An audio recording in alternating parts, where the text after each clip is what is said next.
So guys, welcome back to the channel, and in today's video we will be fitting a radiator to this stud wall. Now the principle of fitting a radiator is the same for any radiator on how you fit the brackets, etc, etc, but on a stud wall like this, where we are doing a basement conversion, where we are tanking the outside walls, we place a stud wall in front of them, and obviously we put all the membranes and the insulation and everything else that goes in to help prevent the damp from coming through onto the walls.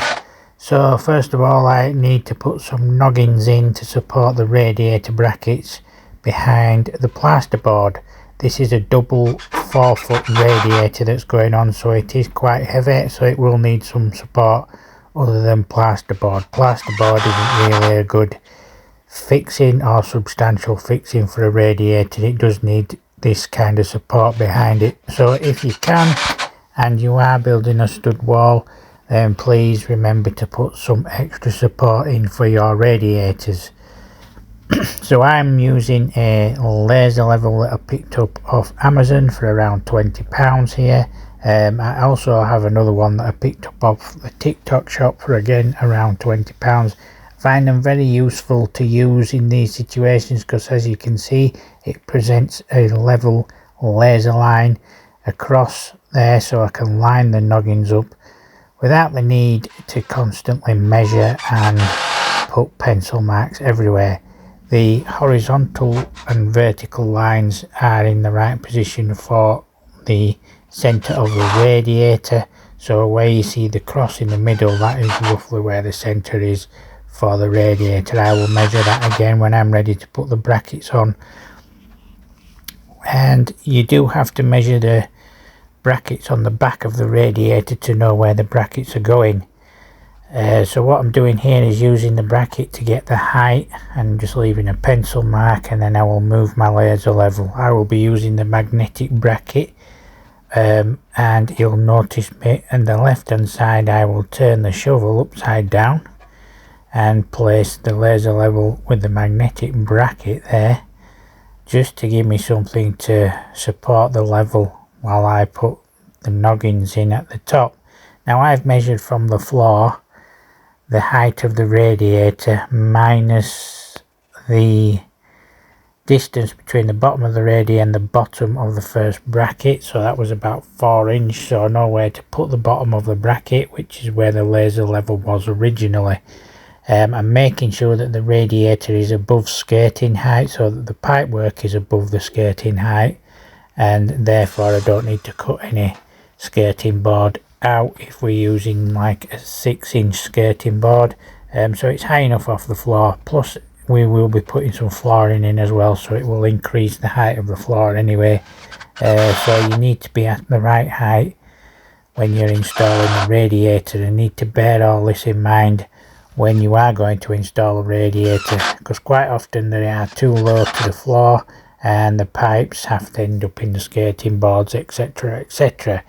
So we're just putting the noggins in, the final noggin in there, and we're going to be putting the brackets on shortly using the fixings that are supplied with the brackets, which are usually hex screws, and you'll need a hexagon bit on your driver if you are intending to use these. They do come with wall plugs if you're putting onto a masonry type wall.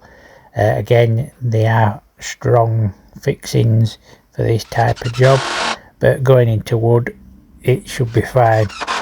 So we'll be using my hex driver to install these. I'm just double checking my measurements so I can leave a mark on the noggins where I need to put the brackets. But again, I'll be using the top of the laser level there so that the brackets are level, so that the radiator sits level on the wall.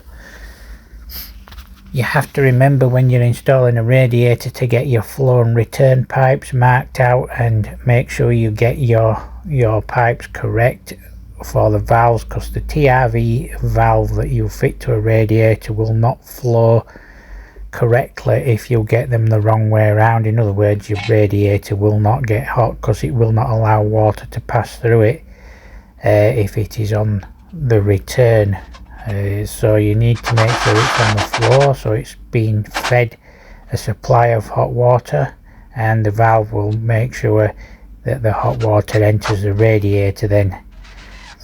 So there you see me installing the bracket, and again I've measured this and I'm using a small level just to make sure the brackets are level. Now when you do hang the radiator on this, you'll be able to slide it left and right roughly about an inch either side, so you don't have to be 100% in your center line.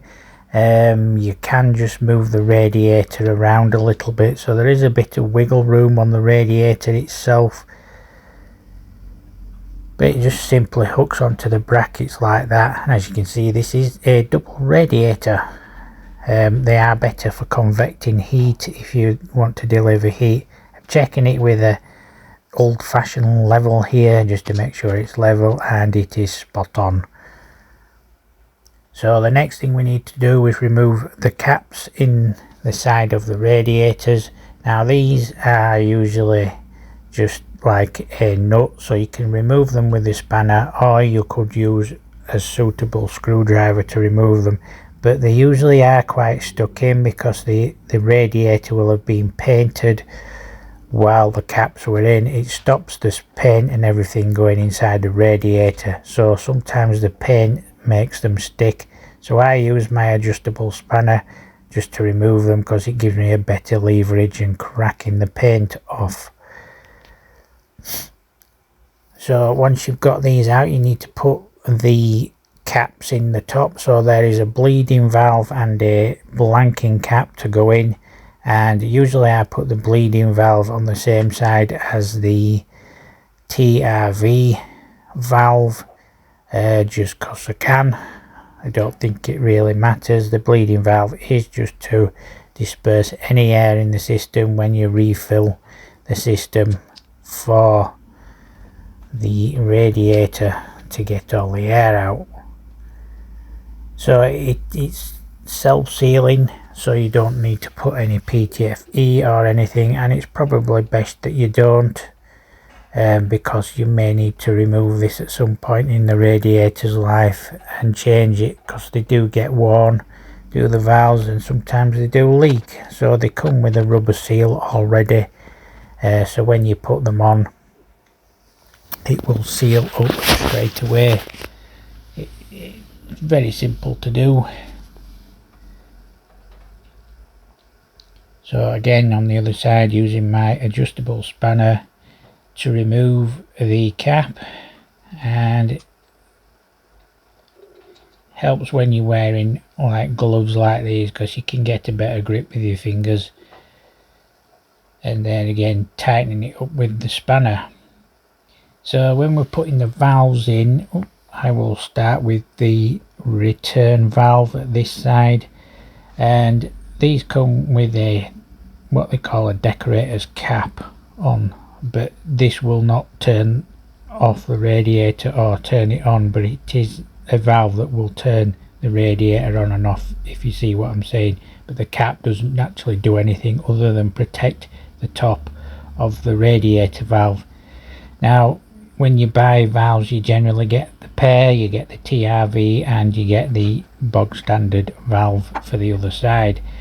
So they come with a set of what's called tails, so again you need to remove the cap, and again using a spanner or a suitable screwdriver to do this. It can be a bit fiddly and tricky to get them off sometimes, but they do come off, trust me. You could clean your threads out inside the radiator, but I didn't feel the need to do that because I was using this liquid PTFE, which is quite good, and you will need to put something on the thread if you want to seal the thread, otherwise you will leak. It's guaranteed you will have a leak on the tail. Now that's the first time I've used liquid PTFE. I usually use tape, proper white tape, and wrap it round several times, but decided to try this liquid PTFE, and to be honest it's not too bad to use. You can also use jointing compound as well, which is another thing that I use on radiators sometimes, which basically jointing compound replaces the old putty and paint methods that they used to use back in the day.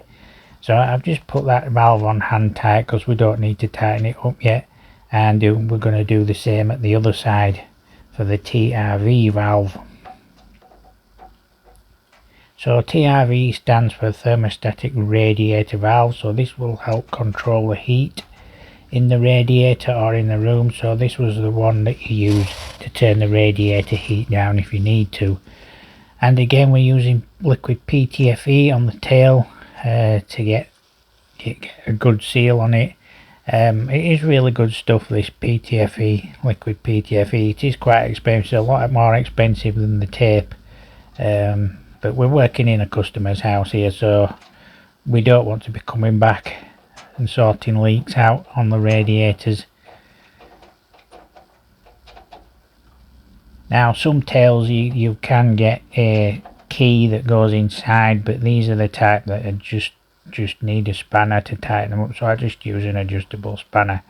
So I will put the valve on this side again hand tight, and you will notice that I'll also put the head on just because I can. You don't need to put this on at this stage, but you need to make sure it's fully open. It's on number 5 so that it will fit on the valve, otherwise you'll struggle to get it on.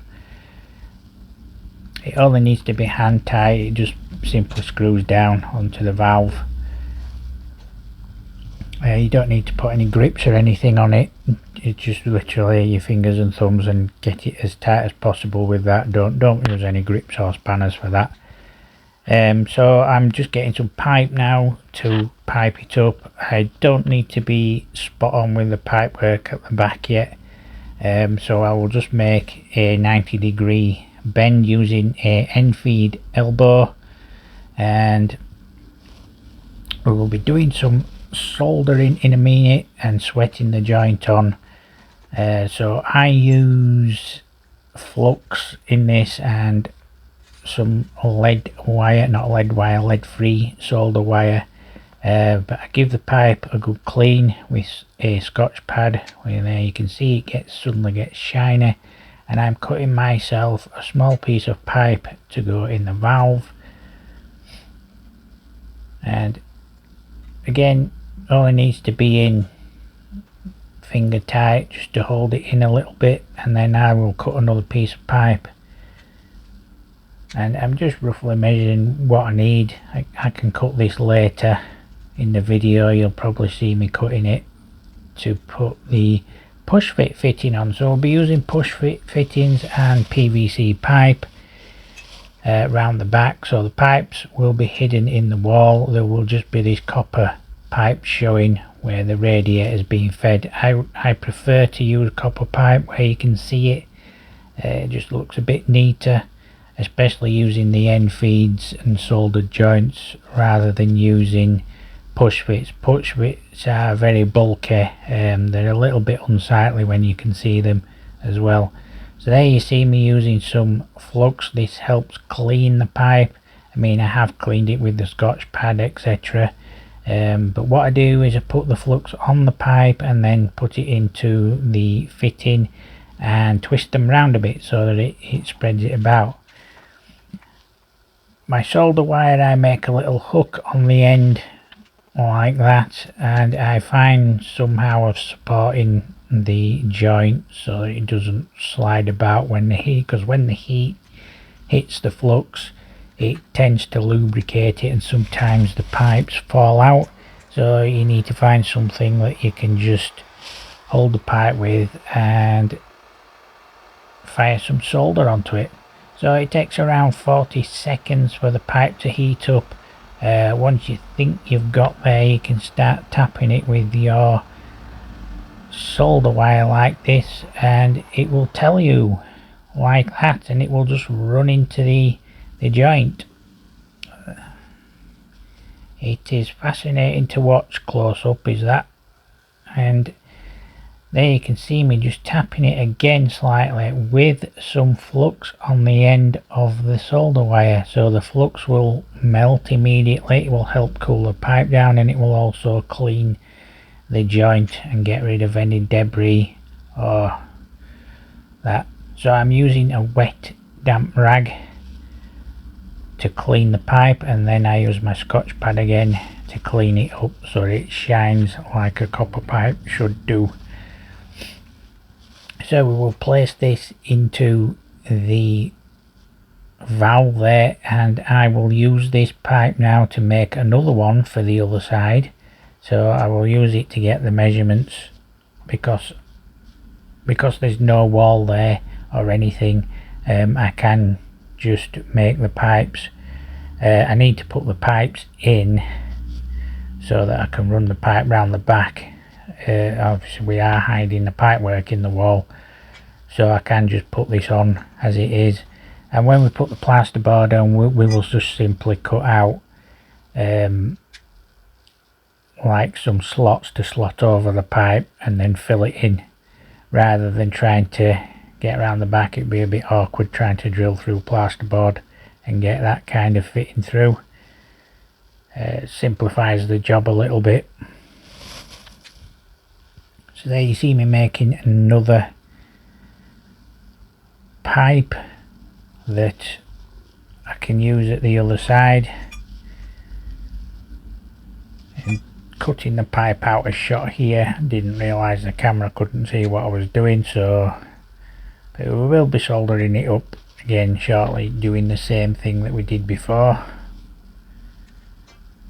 Now the lighting in this basement is very poor, so I'm using my own portable lights for this. It is very dark down here. Obviously it's a basement.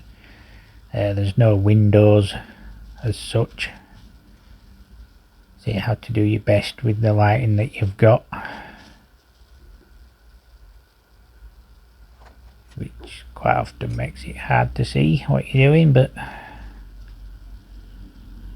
sometimes I do put the flux on and then use the Scotch pad, because the flux, like I said, just clean the pipe. They can see me using the adjustable spanner to hold the pipe in place while I do the soldering. So this is a fine torch, is this, and as you can see I've made my own handle on the end because the little shut-off valve didn't work properly, so I sweated a nut on and made my own little handle so I could turn it on and off. It's a little bit of a design flaw with that particular blowtorch. I do intend to get another one soon. I prefer an automatic ignition one, slightly more expensive.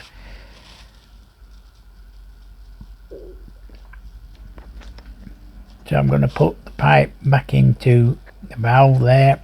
Now I've made the other side, and go to the other side and put that one in.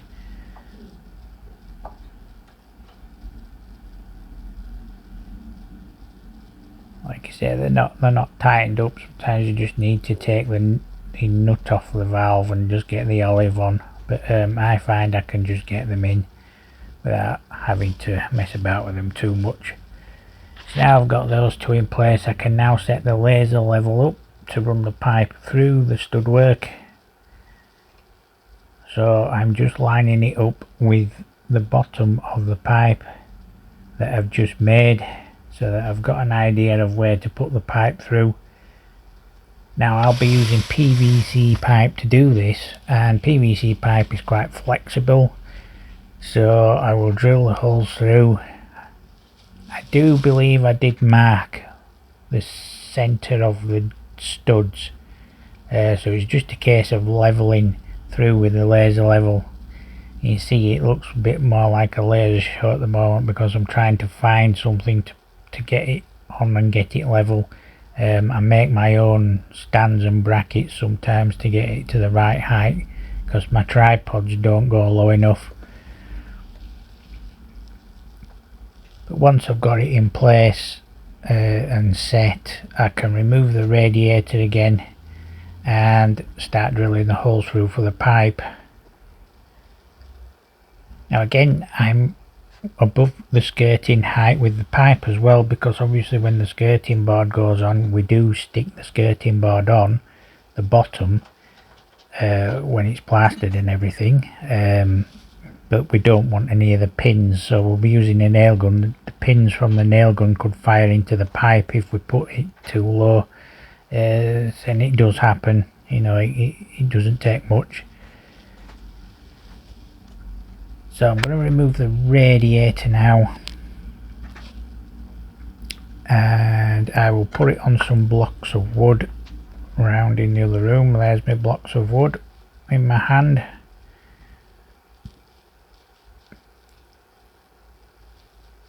And this is just to protect the bottom of the radiator so that it don't chip it. So I would like to take this opportunity to thank everybody who subscribes to the channel as well. If you haven't done so, then you can do so by hitting the subscribe button and notification bell. We do appreciate everybody who is liking and subscribing to the channel and liking the videos and commenting. We do as best. This isn't Hollywood, you have to understand. So when we're making these videos, it's just, you know, they are actual houses that are working. They're not staged, they are not studios, and as you like I've just mentioned, the lighting's not that great. So yeah, so there you see me drilling the holes. I'm using my impact drill for this as well. I find that these spade bits do fit in this and they don't slip, but I also use the laser level to level the drill bit so that the drill is going through level. You find that the impact driver fits in between the studs as well, so obviously the spade bit is a lot longer than a standard drill bit. And there's me struggling to get up at my edge. Stiff joints at the moment, it's getting cold. So just going to drill the last hole and then feed the PVC pipe through, clearing any splinters off on the way, because you don't want them getting in your pipe. I mean, you can see it's a little bit bent is the PVC pipe, so as you can see it is quite flexible, so if you don't get the hole spot on, it doesn't really matter as much. But for the purists out there, we are getting them level. There you can see the laser level is straight along the pipe, proving that it is level. So what we need to do with the PVC pipe is put a insert in. We use the plastic ones with the rubber seals on for plastic fittings. If I was putting a compression fitting onto PVC pipe, I would use a metal insert and not a plastic one. So I've hung the radiator back onto the brackets now, and I will be putting the valve on again, only doing it finger tight, because the radiator will need to be removed anyway for the plasterboarding and plastering. So I'm just getting an idea of where to cut the copper pipe now. We can't see this on camera because I didn't move the camera. Probably got carried away with getting the job done. I try to ignore the camera that it's there, and sometimes I do forget to move it and show people what I'm doing. But you get the idea. You probably realise what I'm going to do in a minute. So I'll be getting the fittings out of my toolbox. Like I said, you need to put an insert into the PVC pipe at the ends where you intend to put the push bit on. Now I use the push bits that you can lock so they twist. Now some people say that these have a tendency to blow off, and it's because they don't twist the locking nut on the fittings themselves, and this is what helps it grip to the pipe when the water pressure is going through it. There are other fittings on the market, and you do find that when you do use these push bits, it makes it easier to get things apart and change things if you need to. So I suppose you could use copper if you wanted, it would be a bit more sturdy behind there, but again, if you needed to move anything, there you see me showing you the fitting that I'm going to put on.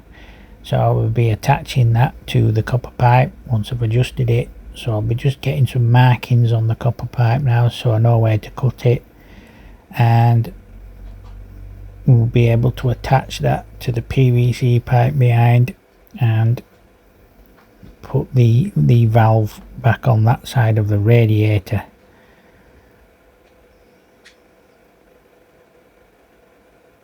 So I'm just going to bring the pipe across now and show you. I'm going to cut it with my cutters. So I use these type of cutters. These have been a game changer in the plumbing world, because when you're working in tight spaces, you know, a traditional pipe cutter is just too big and bulky. There you see me fitting it to the push bit. Give it a twist. You don't need to use an insert on copper pipes, but I did clean the pipe before it went in, because that sometimes gives it well, doesn't sometimes give it a better grip. It does give it a better grip if you can remove as much of the crap that is on the pipe. So I've fitted that to the PVC pipe now, and I'm just putting it back on the valve. I've done that side now I've got the other side to do as well.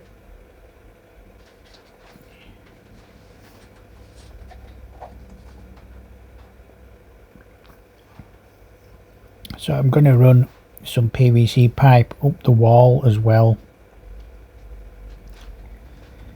and this will be going up into the ceiling. There's a radiator above me in the next level in the hallway, and I will be taking my feeds from that radiator. Again, I am aware of which is the flow and the return. So on the right hand side of this radiator, that will be where the flow is, where the TRV valve is, and I will be running this pipe up in the ceiling. So I'm using my laser level here to get an idea of where to put the pipe. Want to get it as level as possible up into the ceiling, so I need to drill into the joist above. You don't see me do that because I didn't move the camera.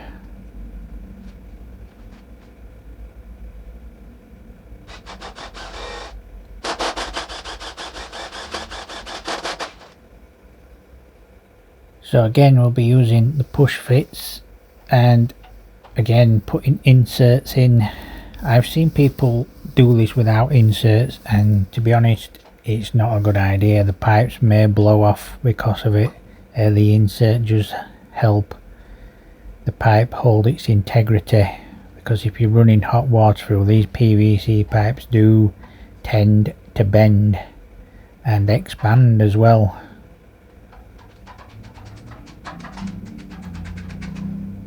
So there you see me threading it down because I'm getting ready to connect it to the pipe. So I'm just getting an idea of what length I need, and I'm just tapping an insert in there, and we will attach a, sometimes they do need to tap these inserts, because I think when you cut the pipe it tends to squash it a little bit sometimes, but once they're in. I do use the ones with the rubber seals on. I find them to be better than the other ones. So I pushed that up through the hole and attached a fitting to the end of it. You didn't see me do that, but I did, and I'm now just tapping an insert in using the rubber end of the hammer.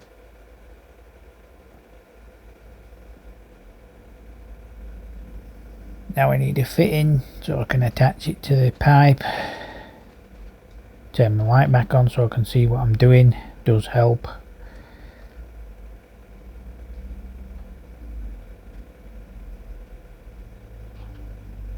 So off to my toolbox to find a fitting, and here we are. Do go through quite a lot of these fittings when I'm doing jobs like this. Customers go, how much? how much at the end of the job? You just think, yeah, you've no idea, have you? So I'm just measuring up for the valve as well at the other side. Just drilling a hole in the ceiling there. You can see me putting the drill down. Just get another piece of pipe. There you see the insert, like I said, the ones with the rubber seals on. And tapping it in with my hand this time. That's how easy that one went in. A quick tap with the hammer as well, just to send it home.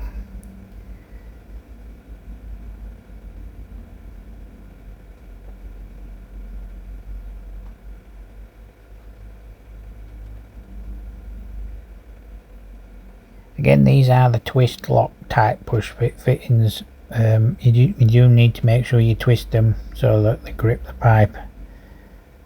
I've forgotten to do that sometimes and the pipe's blown off, so kind of make sure now that they are twisted even onto the copper pipe. And again, the copper pipe needs cleaning.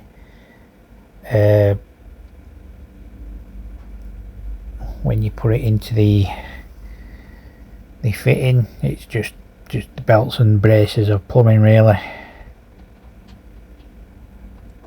Again, these are only finger tight, so there's been no water running through these yet. I have since, after recording this, I have connected the radiator up and obviously plasterboarded everything and got it working to make sure that it is working and all the pipe work isn't leaking.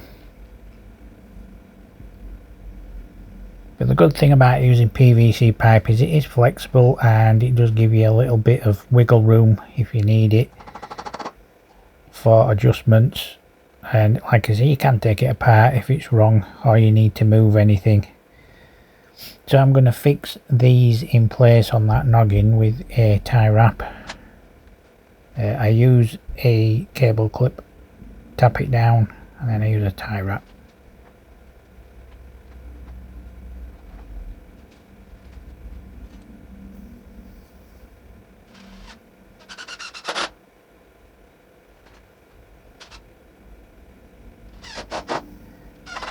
Put another noggin in further up, and that I will be using some pipe clips later on. I don't have any with me today, so I'm just putting that in to attach the pipe to when we're ready to do that.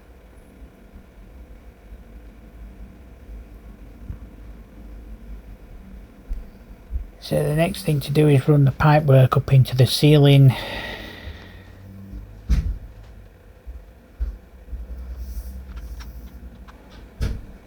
And once we've done that, we'll be ready to connect up once we've got everything else sorted out. But I'm just going to run the pipe work up into the ceiling. As you can see there, I'll need to move my light out of the way. Obviously you can see the pipes for the other radiator there. There's one on the left, one on the right, then there's two others further to the left. That's a gas pipe and a water mains pipe. So I'm just running my first pipe in. This is the return pipe. I'm just connecting it up to the fitting there, and I'm going to run the second pipe in. So once again guys, thank you for subscribing to the channel and liking the videos. Hope you got something out of this video today. Don't forget to give us a thumbs up and subscribe to the channel. Thanks for watching guys. Do appreciate everybody who supports this channel.